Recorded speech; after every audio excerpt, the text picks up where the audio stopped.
Good evening. This is your anchor, live from the crisis desk.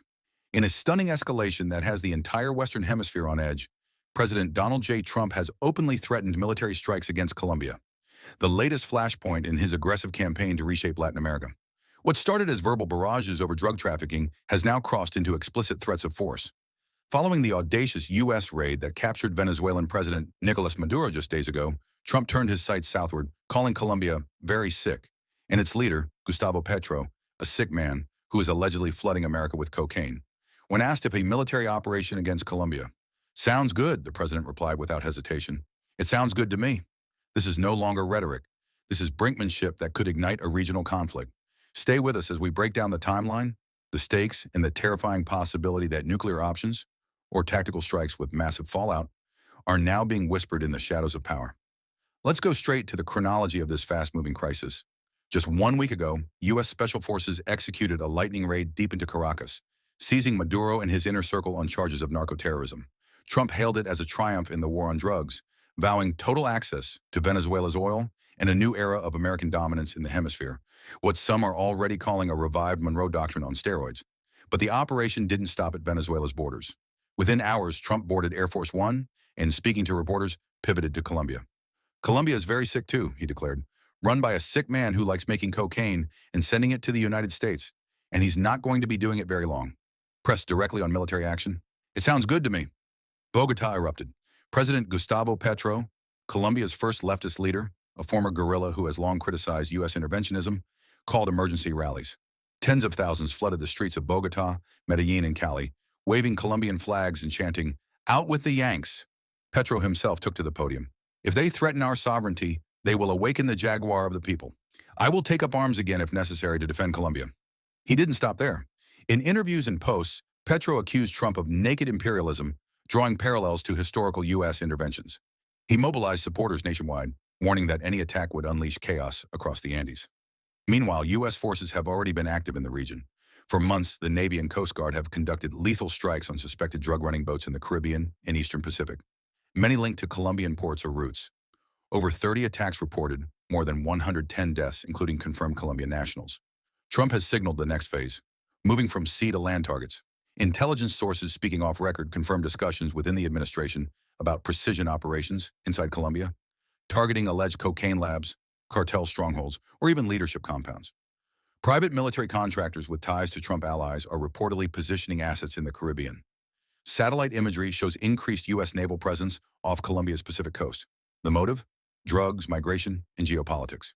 Colombia remains the world's top cocaine producer. Despite Petro's government seizing record amounts, over 800 tons in recent months, cultivation has soared. Trump has repeatedly blamed Petro personally without evidence, claiming he's complicit or incompetent. Add to that Petro's vocal opposition to U.S. policies on Gaza, his criticism of the Venezuela raid as abhorrent, and his refusal to fully align with Washington's deportation flights, and the personal feud has turned strategic. But here's where it gets truly terrifying. Escalation ladders. If Trump authorizes strikes on Colombian soil, even limited ones against cartel sites, what happens next? Colombia's military is one of the most capable in Latin America, battle-hardened from decades of fighting guerrillas like the ELN and FARC dissidents. They've already surged 30,000 troops to the Venezuela border in anticipation of spillover chaos. Petro has vowed armed resistance. Attacking our sovereignty is declaring war. Retaliation could include asymmetric warfare, guerrilla-style ambushes on U.S. assets, cyber counterstrikes, or even alliances with BRICS partners like China and Russia, who have been quietly expanding influence in the region. And then there's the nuclear shadow. However remote, it's now being discussed in hushed tones by analysts. Trump has long viewed nuclear weapons as leverage tools. While he no longer controls the official U.S. arsenal directly in the same way, his network includes voices advocating tactical demonstrations, low-yield devices to shock adversaries into submission. Imagine a precision tactical nuke on a remote cartel stronghold in the Amazonian fringes of Colombia. 1 to 5 kilotons, devastating a target but with fallout drifting over populated areas, rivers, and into neighboring countries. Fallout would poison water sources feeding millions, trigger ecological disaster in the biodiverse Chaco region, and create a refugee wave northward that could destabilize Panama, Costa Rica, and beyond. Global radiation monitoring would spike, markets would crash, and NATO allies would face impossible choices. Worse, if Colombia calls in support from Russia or China, both of whom have condemned the Venezuela raid, hypersonic missiles or air defenses could be rushed in.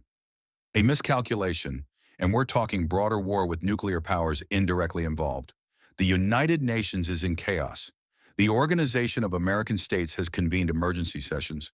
Brazil, Mexico, Chile, and others have issued joint condemnations, calling Trump's actions a violation of international law. Yet Trump doubled down in recent statements. We're going to start hitting land with regard to the cartels. He's even floated similar threats against Mexico. Then came the abrupt pivot, a phone call with Petro. Trump posted it was a great honor, invited him to the White House, and claimed they discussed drugs and disagreements productively. Petro, addressing massive crowds, said the call lasted nearly an hour, mostly him explaining Colombia's position. Tensions ease slightly, but the threat lingers. Petro still calls it a real threat, and demonstrations continue.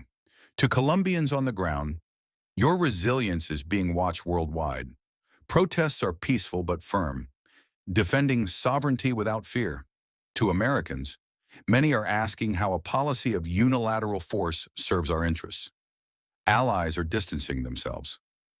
The world sees echoes of past interventions that brought blowback, and to the decision-makers in Washington, history judges those who push the button, conventional or nuclear. This story is developing by the minute. We'll bring you every update, the next threat, the next strike, or, pray not, the next flash that changes everything. For now, the hemisphere holds its breath. We'll be right back. Stay there.